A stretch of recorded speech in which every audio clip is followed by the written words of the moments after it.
আপনাকে হারাম অফার করার জন্য ওই হারাম জিনিসটার দিকে আপনি চাইলেই ধাবমান হতে পারবেন না, কারণ আপনি রোজা।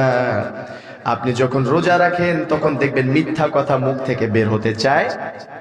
যদি লেনদেন করে তাহলে কেউ যদি কোনো মিথ্যার লেনদেনের প্রয়োজন হয়, যদি আসে তাহলে বলে যে তোমার সাথে এখন কথা হবে না, এখন তো বিকেল 1:30 বাজে, তাহলে তোমার সাথে দুপুর 1:30 বাজে তোমার সাথে কথা হবে মাগরিবের নামাজের পরে। কয় কেন, কি হয়েছে?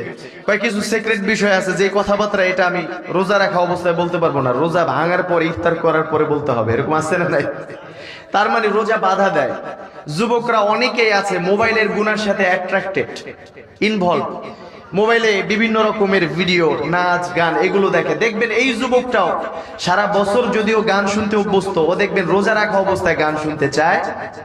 যেই যুবকটা সারা বছর গান শুনেছে, ওই যুবকও রোজার সম্মানে আল্লাহ রাসূল বলেছেন রোজাটা হচ্ছে ঢাল স্বরূপ।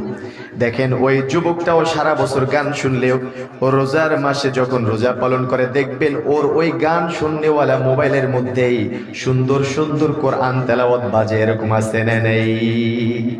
তার মানে রোজার একটা ফজিলত আমাদের জীবনে আল্লাহ তাআলা দিয়েছেন।